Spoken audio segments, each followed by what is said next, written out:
नमस्ते छात्रों। Last video में हम देख रहे थे पार्ट 10 ओजोन विघटन का संकट, लेखक doctor Krishna Kumar Mishra. Last video में हमने देखा कि ओजोन का विघटन क्यों और कैसे हो रहा है। तो उसमें हमने रोग रोगन, दवाई, प्रसाधन सामग्री से लेकर कृषि तक और प्रशीतन का किस तरह अहम स्थान है वो हमने देखा। यानी रेफ्रिजरेटर को ठंडा करने के लिए जो प्रशीतन होता है उसमें भी उसका अहम स्थान है। इसलिए लास्ट वीडियो में हमने देखा कि ओजोन का विघटन कैसे हो रहा है, किसकी वजह से हो रहा है। तो इसके लिए 1930 में अमोनिया और सल्फर डाइऑक्साइड दोनों गैस का इस्तेमाल होने लगा, लेकिन ये गैस तीक्ष्ण और इस्तेमाल के लिए कठिनाई उत्पन्न कर देता था। इसलिए दुनिया भर के वैज्ञानिक कुछ नया सोचने की कोशिश कर रहे थे कि ये जो गैस है वो तीक्ष्ण और इस्तेमाल करने में बहुत कठिनाई उत्पन्न कर रहा था। इसलिए डॉक्टर CFC यानी थॉमस मिडले ने 1930 के दशक में फ्लोरोकार्बन नामक यौगिक की खोज प्रशीतन के लिए या ठंडाई के लिए बहुत क्रांतिकारी उपलब्धि साबित हुई। यानी 1930 में उन्हें डॉक्टर थॉमस मिडले ने क्लोरोफ्लोरोकार्बन की निर्मित की और वह ठंडाई के लिए, प्रशीतन के लिए बहुत महत्वपूर्ण साबित हुई। और जो दुनिया के वैज्ञानिक सोच रहे थे कि कुछ नया करेंगे, तो लोगों में खुशी आई और आगे चलकर इस क्लोरोफ्लोरोकार्बन को CFC के नाम से जाने लगा और इस CFC का सभी जगह इस्तेमाल होने लगा। लेकिन ये CFC जो है, इस यौगिक का खास गुण है कि यह नष्ट नहीं होता, इनका ऑक्सीकरण नहीं होता या अपघटन नहीं होता या पानी में गल नहीं जाता। यानी ये तीनों जो है पानी में गल नहीं होते, नष्ट नहीं होते, तो उसका अपघटन नहीं होता था। लेकिन लोग यही सोचते थे कि ये जाता कहाँ है, क्योंकि कोई भी अगर गैस हो, कोई ये हो, कृषि की हो, तो उसमें कहाँ जाता है उसके तरफ से लोग ध्यान देते थे। तभी 1974 में एक पत्रिका में, शोध पत्रिका में डॉक्टर रोलैंड ने निष्कर्ष दिया कि ये CFC है, धरती की जो CFC यौगिक धरती के ओजोन परत को नष्ट कर चुके। पहले पहल तो इस रोलैंड की बातों को लोगों ने अनसुना करा, उसकी बातों की तरफ ध्यान नहीं दिया। लेकिन आगे चलकर कई और जो वैज्ञानिक है या कई लोगों ने उसके ऊपर खोजबीन की, अनेक वैज्ञानिकों ने, तो उससे पता चला कि ये सचमुच ये ओजोन परत को नष्ट करते जा रहा है, क्योंकि ये घट नहीं जाता, खिंच नहीं जाता, अपघटन नहीं होता या पानी में गल नहीं जाता, तो ये हवा में चला जाता है। इसके वजह से ओजोन परत को नुकसान पहुंचा रहा है, ओजोन परत को नष्ट कर रहा है। और इसका ज़्यादा से ज़्यादा इस्तेमाल अमेरिका या अन्य जो राष्ट्र, बड़े बड़े राष्ट्र हैं, जो आर्थिक उन्नति से बड़े, ऐसे राष्ट्रों में उसका ज़्यादा इस्तेमाल किया जाने लगा। इसलिए वहाँ ओजोन जो है नष्ट हो रहा है और वहाँ का तापमान जल्दी जल्दी बढ़ रहा है। इसलिए वहाँ के लोग परेशान थे। यानी दुनिया में CFC की खपत 9 लाख टन के आसपास थी, उनमें से आधे से ज़्यादा अमेरिका में उसका इस्तेमाल किया जाता था। लेकिन हमारे यहाँ इंडिया में ज़्यादा उसका इस्तेमाल नहीं किया जाता था। तो लोग इससे भी परेशान हो गए थे और सोच रहे थे कि अब नया कुछ हम निकालेंगे, क्योंकि ये CFC जो है वह इस ओजोन परत को ही नष्ट कर रही है। और ऐसा ही होता रहा तो हमारे सृष्टि में धरती पर जो जीव जंतु है या मनुष्य है उनको भारी नुकसान पहुंचा जाएगा। या ऐसा अगर ओजोन का विघटन हुआ तो त्वचा के कैंसर लाखों की तादाद में हमारे यहाँ हो जाएंगे। इसलिए दुनिया के कई लोग चिंतित थे और इसके ऊपर कोई रास्ता निकालने की कोशिश कर रहे थे और इस विघटन को कैसे रोका जाए इसके बारे में सोच रहे थे। तो लास्ट लेक्चर में हमने इतना ही देखा है, लास्ट वीडियो में हमने इतना ही देखा है। बाकी जो आगे का पार्ट है हम देख लेंगे। ओजोन संकट पर विचार करने के लिए दुनिया के अनेक देशों की पहली बैठक 1995 में वियना में हुई। यानी इस तरह ओजोन पर का विघटन हो रहा है, इसलिए विचार विनिमय करने की दुनिया की पहली बैठक, अनेक देशों की पहली बैठक 1995 में वियना में हुई। बाद में सितंबर 1987 में कनाडा के शहर मेट्रोलिन में बैठक हुई, जिसमें दुनिया के 48 देशों ने भाग लिया था। यानी दूसरी कनाडा में बैठक हुई, उसमें 48 देशों ने हिस्सा ले लिया। इस बैठक में जिस मसौदे को अंतिम रूप दिया उसे मैट्रेन प्रोटोकॉल कहते हैं। इसके तहत यह प्रावधान रखा गया कि सन 1995 तक सभी देश CFC की खपत में 50% की कटौती तथा 1997 में 85% की कटौती करेंगे। यानी उस बैठक में यह तय किया कि 1995 में 1995 में 50% कटौती करेंगे और 1997 तक 85% कटौती करेंगे। तो उस मीटिंग में तय हुआ। मसौदे के कई बिंदुओं पर विकसित और विकासशील देशों के बीच मतभेद उभर कर सामने आए। यानी विकसित और विकासशील ऐसे देश है, उनमें आर्गुमेंट भी हुए, मतभेद भी हुए। क्यों हुए? देखो, मुद्दा था गैर CFC प्रायोगिक तथा उनका हस्तांतर। यानी गैर प्रायोगिक CFC और उसका हस्तांतर। विकासशील देश चाहते थे कि इस पर आने वाला खर्च धनी देश वहन करे। यानी विकसित और विकासशील देशों में आर्गुमेंट हुए, मतभेद हुए। उनमें से विकासशील लोग हैं जो विकास करना चाहते, तो वो देश कहने लगे कि इसका खर्चा जो है वह विकसित देश है वह करे, क्योंकि ज्यादातर यही देश के लोग इस CFC का ज्यादा इस्तेमाल करते थे, इसलिए उसका खर्चा वह धनी देश वहन करे। क्योंकि ओजोन विघटन के लिए वे ही जिम्मेदार है। कौन जिम्मेदार है? विकसित देश है वो ओजोन विघटन के लिए वो जिम्मेदार है, क्योंकि वह ज्यादा इसका इस्तेमाल कर देते। इसलिए उसका जो खर्च है उसको कम करने के लिए तो वह विकसित देश ही करे। इसलिए उनमें उस मीटिंग में बहुत सारे मतभेद भी रहे। सन 1990 में ताजा आंकड़ों के अनुसार पूरी दुनिया में CFC की खपत 12 लाख टन तक पहुंच गई थी। 1990 तक कितना? 12 लाख टन तक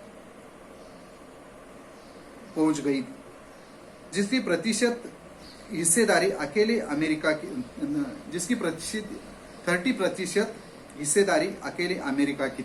यानी इतना वहां इस CFC का इस्तेमाल किया जाता था। इसलिए वहां ज्यादातर देखा जाए तो अमेरिका में ओजोन का विघटन ज्यादा हुआ, इसलिए वहां तापमान ज्यादा रहता है। वहां के लोगों को त्वचा के कैंसर ज्यादातर होते हैं। इसलिए आप देखते हैं कि वहां के लोग इधर उधर, यानी कई ऐसे जो इलाके वहां के लोग स्थलांतर भी कर रहे, वो देश छोड़ रहे उस ओजन विघटन की वजह से जो परिणाम भुगतने पड़े, इसलिए वो स्थानांतर भी कर रहे हैं, क्योंकि उनके यहाँ 30% का इस्तेमाल किया जाता। भारत का प्रतिशत मात्र 0.6 था, यानी भारत में नगण्य, भारत में ज्यादा CFC का इस्तेमाल नहीं किया जाता, इसलिए यहाँ का तापमान है थोड़ा ठंडा रहता है या समतोल रहता है। लेकिन अमेरिका का तापमान है वो बहुत ज्यादा है, इसलिए वहाँ के लोग स्थलांतरित हो रहे, देश छोड़ रहे, या वहाँ के लोगों को कैंसर, त्वचा के कैंसर जैसे बीमारियां ज्यादा हो रही। भारत की तुलना में अमेरिका की CFC की खपत 50 गुना ज्यादा थी, यानी भारत की तुलना में CFC की खपत अमेरिका में 50% ज्यादा थी। समस्या पर विचार करने के लिए लंदन में एक बैठक हुई, जहां नए प्रशीतनों की खोज और पुरानी तकनीक में विस्थापन के लिए कई कोष बनाने की मांग की गई। यहाँ विकासशील देशों के दबाव के चलते विकसित देशों को कई रियायतें देनी पड़ी। इसके अंतर्गत नई तकनीकों के हस्तांतरण में मदद के साथ साथ CFC के विकल्प की खोज में दूसरे देशों को धन मुहैया करना मुख्य। समझौते के तहत यह व्यवस्था है कि 1910 तक विकासशील देश CFC का इस्तेमाल एकदम बंद कर देंगे। इस दौरान विकसित देश नए प्रशिक्षकों की खोज में विकासशील देशों की आर्थिक मदद करेंगे। यानी जो विकसित देश है वो विकासशील देश है, जो उनका विकास ज्यादा नहीं हुआ लेकिन वो करना चाहते, ऐसे देशों को वो आर्थिक मदद करेंगे, वो तय हुआ। और ये भी तय हुआ कि विकासशील देश ये CFC का इस्तेमाल पूरी तरह से बंद कर दे। और इस दरमियान विकासशील देश प्रेषितों की खोज के लिए विकासशील देशों को आर्थिक मदद करेंगे, यानी जिसका विकास नहीं हुआ उनको आर्थिक मदद करेंगे, लेकिन विकासशील देश है वह CFC का इस्तेमाल पूरी तरह से बंद कर दे। वह उस मीटिंग में तय हुआ। स्थिति की गंभीरता को देखते हुए दुनिया के सभी देशों ने इस बारे में विचार करके समुचित कदम उठाने शुरू कर दिए। यानी ये स्थिति गंभीर थी, अगर ऐसा ही होता रहा तो दुनिया में जीव जंतु तो नष्ट हो जाएंगे, लेकिन मनुष्य को भी हानि हो जाएगी, या लाखों के तादाद में त्वचा के कैंसर लोगों को हो जाएंगे। ये स्थिति की गंभीरता को देखकर सभी देशों ने विचार करके समुचित कदम उठाना शुरू कर दिया। यानी इस CFC को बंद करने के लिए, CFC को नष्ट करने के लिए दुनिया के लोगों ने विचार करना शुरू कर दिया। ग्रीन हाउस के प्रभाव के कारण आज धरती का तापमान निरंतर बढ़ रहा है। इसमें ओजोन के विघटन की भी अहम भूमिका। प्यारा बैंगनी किरणें जब धरती तक आती है तो स्थल मंडल में मौजूद वस्तुओं द्वारा अवशोषित कर ली जाती है। ये वस्तुएं प्यारा बैंगनी के अवशेष के बाद अवरत विकिरण उत्सर्जित करता है। ये किरणें वापस वायुमंडल के बाहर नहीं जा पाती, यानी वह किरणें जो है वह वहां ही भटकती रहती है, यानी वापस नहीं जाती, क्योंकि हवा में मौजूद कई गैस उन्हें अवशोषित कर देते। इस तरह से धरती का तापमान बढ़ता है, यानी वह हवा में चले जाते, इसलिए धरती का तापमान बढ़ता जा रहा है।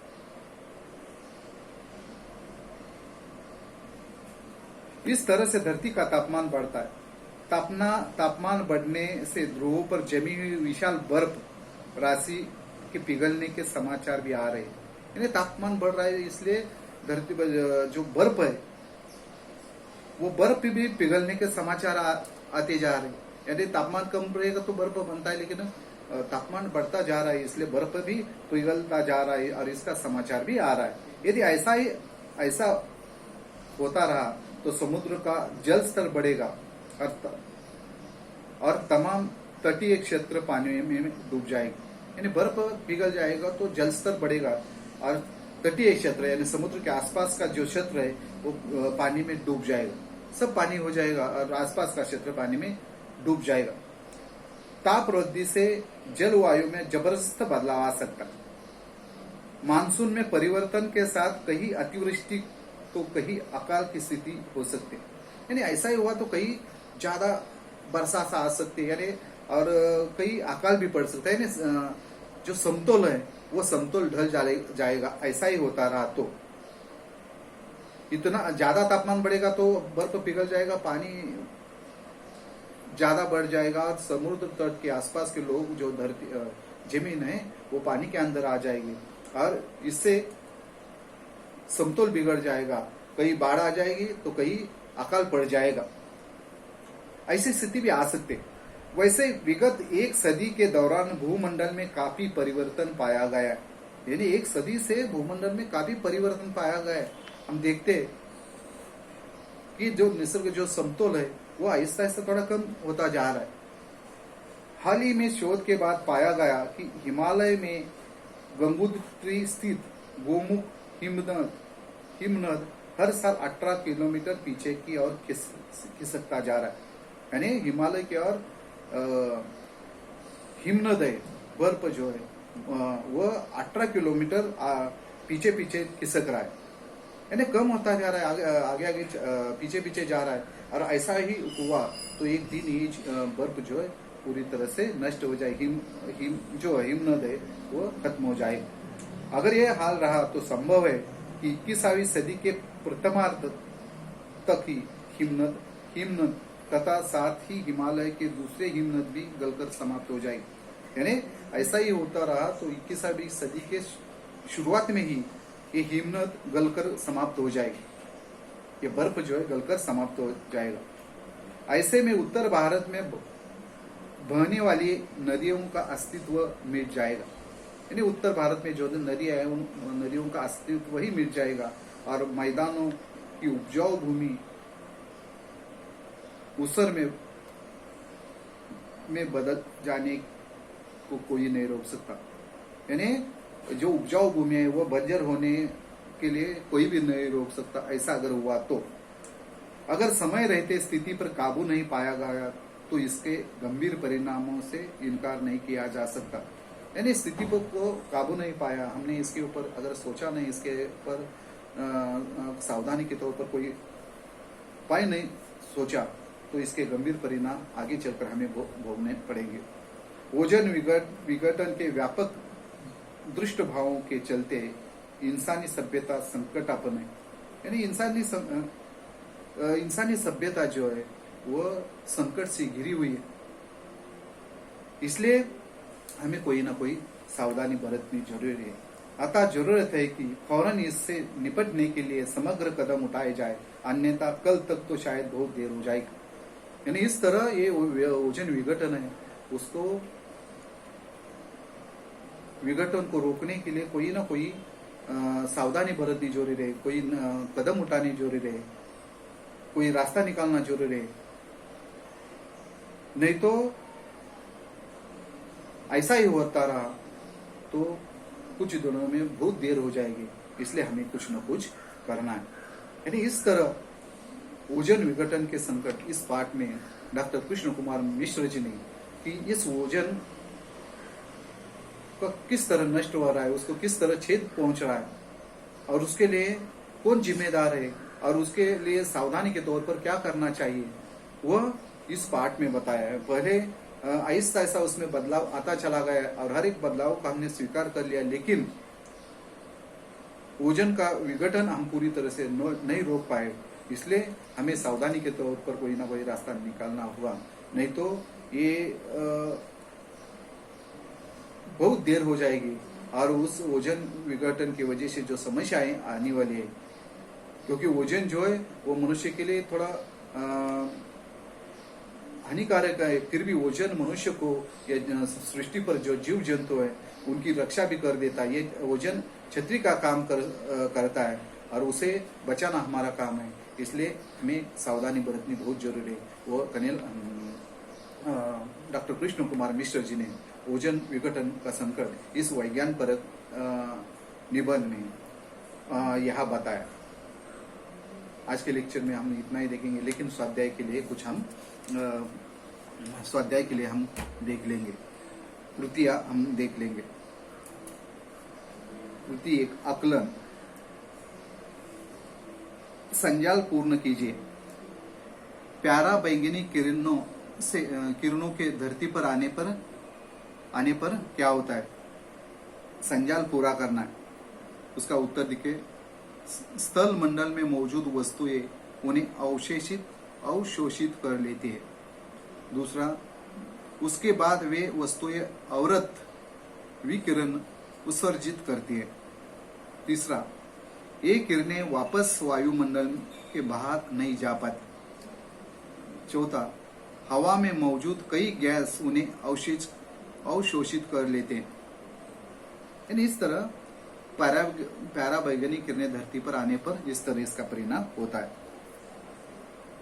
सहसंबंध जोड़कर अर्थपूर्ण वाक्य बनाएं। ताप वृद्धि से जलवायु में भूमंडल में काफी परिवर्तन आया है। सहसंबंध जोड़कर अर्थपूर्ण वाक्य बनाना है। ताप वृद्धि से जलवायु में जबरदस्त बदलाव आ सकता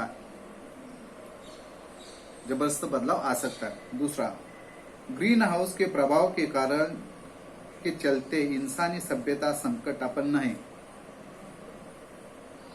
ग्रीन हाउस के प्रभाव के कारण आज धरती का तापमान निरंतर बढ़ रहा है।